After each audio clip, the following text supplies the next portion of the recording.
আসসালামু আলাইকুম। কেমন আছো তোমরা? আশা করি অনেক ভালো আছো। আজকে আমরা ৮ম শ্রেণীর বিজ্ঞানের পরমাণুর গঠন নিয়ে কিছুটা আলোচনা করব। এই পরমাণু গঠনের একটা জিনিস অনেকেরই সমস্যা হচ্ছে, আর সেটা হচ্ছে ইলেকট্রন বিন্যাস। এই ইলেকট্রন বিন্যাস নিয়ে আমরা আলোচনা করব আজকে। সো এখানে বাকি যে বিষয়গুলো আছে, সেগুলো তোমরা পারমাণবিক সংখ্যা, ভর সংখ্যা, আইসোটোপ এগুলো পড়ে নিলেই তোমরা বুঝতে পারবে। আমরা যদি সরাসরি উদাহরণে চলে আসি, যেমন আমরা পরমাণুতে ইলেকট্রন বিন্যাস কিভাবে থাকে বা বিন্যস্ত থাকে, সে বিষয়টা নিয়ে যদি আলোচনা করি, তো প্রথমে আমাদের যে এখানে সূত্র আছে 2n², এই বিষয়টা নিয়ে আমরা আলোচনা করব।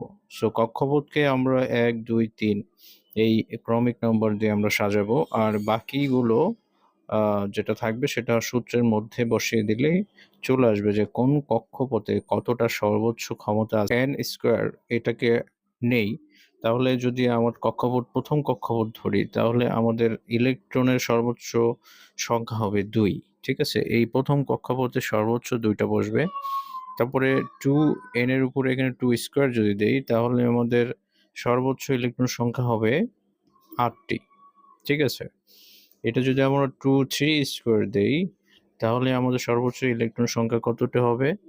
৯, অর্থাৎ 18টি। যদি আমরা 2, 4² করি, 2n² এর যে সূত্রটা আছে, তাহলে আমাদের সর্বোচ্চ ইলেকট্রন সংখ্যা ওই কক্ষপথে হবে ৩২টি। তো এই হলো ব্যাপার। যদি আমরা একটা এক্সাম্পল S17 এর কক্ষপথে কতটা ইলেকট্রন থাকবে, যদি আমরা প্রথমে এটা নেই, যে নিউক্লিয়াসটা নিলাম, তারপরে আমরা গোল করলাম। সো আমার সর্বোচ্চ ক্ষমতা হলো প্রথমে ২টা। ওকে, অ্যান্ড দেন দ্বিতীয় কক্ষপথে আমার সর্বোচ্চ ক্ষমতা হলো ৮টা। সো আমার ৮টা দিয়ে দিব, ২, ৪, ৬, এখানে ৮টা। এখন মোট হলো ১৭টা। আমার এখানে 10টা হয়েছে। সো তৃতীয় কক্ষপথে আমার কতটা ধরবে? 18টা ধরবে। এটা আমার লাগবে 7টা। ঠিক আছে? ৫, ৬, ৭ এইভাবে দিলে আমরা S17 পেয়ে যাব।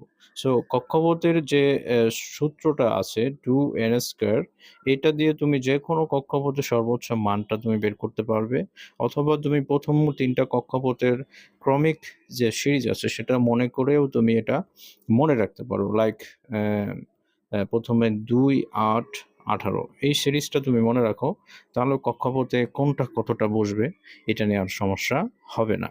আর প্রথম কক্ষপথকে কি নামে তোমরা দিবে, যেমন বইয়ে KLM এটাও দিতে পারো, ABCD এটাও দিতে পারো। এটা নিয়ে কোনো সমস্যা নেই। যেকোনো নামেই তোমরা এটা করতে পারো। সো আশা করি পরমাণুর ইলেকট্রন বিন্যাসের যে সূত্রটা আছে এবং এটা কিভাবে কাজ করে সেটা তোমরা বুঝতে পেরেছো।